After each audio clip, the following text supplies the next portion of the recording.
Welcome to the current exam. आज है भारतीय इतिहास के स्रोत और पाषाण काल से रिलेटिव कुछ एमसीक्यू जो भारत के इतिहास हिस्ट्री ऑफ इंडिया से रिलेटिव कुछ एमसीक्यू है। अगर आपको वीडियो पसंद आए तो प्लीज़ लाइक कीजिएगा, सब्सक्राइब कीजिएगा एंड शेयर करना ना भूलें।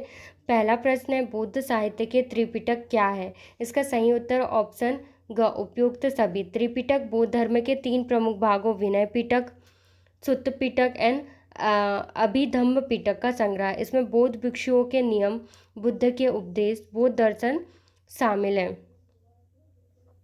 राजतरंगिणी नामक महत्वपूर्ण ऐतिहासिक कृति के लेखक कौन है? इसका सही उत्तर ऑप्शन क कल्हण, जो कि 12वीं शताब्दी के कश्मीरी इतिहासकार कल्हण द्वारा संस्कृत में लिखी गई एक महत्वपूर्ण कृति है। कश्मीर के राजाओं का व्यवस्थित इतिहास प्रस्तुत करती है। अशोक के शिलालेख किस लिपि में उत्कीर्ण किए गए थे? इसका सही उत्तर ऑप्शन ग उपयुक्त सभी लिपि, ब्राह्मणी, खरोष्ठी, अरामाइक, जो कि अशोक के शिलालेख विभिन्न लिपियों में पाए गए हैं, उस क्षेत्र के स्थानीय भाषाओं लिपियों को दर्शाते हैं। उत्तर पश्चिमी भारत में खरोष्ठी और अरामाइक लिपियों का उपयोग किया गया था, जबकि शेष भारत में ब्राह्मणी लिपि प्रमुख थी।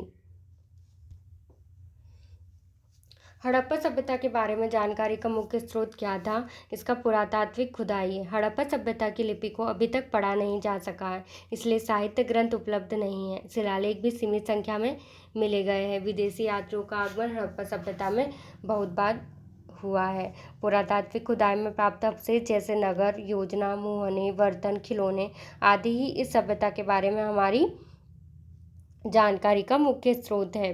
निम्नलिखित में से कौन सा विदेशी यात्रियों का विवरण भारतीय इतिहास के पुनर्निर्माण में सहायक है? इसका सही उत्तर उपयुक्त सभी। फयान, हैंसोंग और अल-बिरूनी जैसे विदेशी यात्रियों ने भारत की अपनी यात्राओं के विस्तृत विवरण छोड़े। ये विवरण तत्कालीन राजनीतिक, सामाजिक, आर्थिक और धार्मिक स्थितियों पर बहुमूल्य अंतर्दृष्टि प्रदान करते हैं और भारतीय इतिहास के पुनर्निर्माण में एक महत्वपूर्ण भूमिका भी निभाते हैं। अशोक के शिलालेख किस लिपि में उत्कीर्ण किए गए थे? इसका सही उत्तर उपयुक्त सभी। क्षेत्र के अनुसार अशोक के शिलालेख विभिन्न लिपियों में पाए गए उस क्षेत्र के स्थानीय भाषाओं लिपियों को दर्शाते हैं, जिसमें उत्तर पश्चिमी भारत में खरोष्ठी, अरामाइक लिपियों का उपयोग किया गया, जबकि शेष भारत में ब्राह्मणी लिपि प्रमुख थी। पाषाण काल को कितने मुख्य भागों में विभाजित किया गया है? तो इसका सही उत्तर ऑप्शन घ 3। देखो, पाषाण काल को मुख्य रूप से पुरापाषाण काल और मध्य पाषाण काल, नवपाषाण काल 3 भागों में विभाजित किया गया है। पुरापाषाण काल का समयकाल क्या माना जाता है? देखो, पाषाण काल को 3 भागों में तो बांटा गया है, जिसमें पुरापाषाण काल में मनुष्य की जीविका का मुख्य आधार शिकार था। इस काल में आखेटक तथा खाद्य संग्रह काल भी कहा जाता है। इत्सिंग नामक चीनी यात्री, जो कि 7वीं शताब्दी में भारत आया था, इसने अपने विवरण में नालंदा विश्वविद्यालय, विक्रमशिला विश्वविद्यालय और अपने समय में भारत का भी वर्णन किया था। देखो, महमूद गजनबी, जो कि 2री शताब्दी में प्रारंभ में भारत आने वाले एक लेखक, अल-बिरूनी ने अपना विवरण तहकीक ए हिंद का किताबुल हिंद भारत की खोज की। पुरापाषाण काल का समयकाल क्या माना जाता है? इसका सही उत्तर ऑप्शन क 25 लाख ईसा पूर्व से 10,000 ईसा पूर्व, जो कि पुरापाषाण काल मानव इतिहास का सबसे बड़ा एवं लंबा कालखंड रहा है।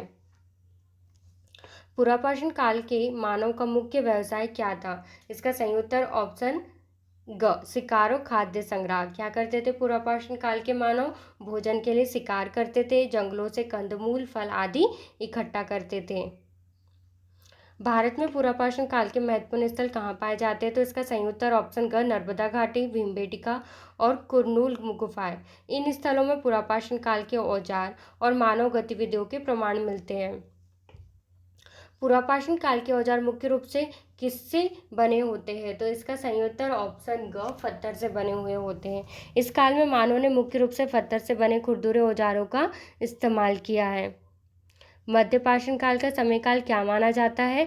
तो इसका 10,000 ईसा पूर्व से 8,000 ईसा पूर्व के यह काल पुरापाषाण और नवपाषाण काल के बीच का संक्रमण काल है। मध्यकाल के औजारों की मुख्य विशेषता क्या थी? तो इसका सही उत्तर है कि ये वो छोटे और नुकीले थे, माइक्रोलिथ थे। मध्यकाल के छोटे छोटे पत्थर औजार माइक्रोलिथ बने थे, जो अधिक कुशल थे। भारत में मध्य पाषाण काल के महत्वपूर्ण स्थल कौन से हैं? इसका सही उत्तर ऑप्शन का आदमगढ़, बागोर और लंगनाच, जो कि मध्य पाषाण काल के मानव जीवन और औजारों के साक्ष्य मिले हैं। अगर आपको वीडियो पसंद आए तो लाइक कीजिएगा, सब्सक्राइब करना ना भूलें और हाँ, शेयर करना भी ना भूलें। Thank you for watching.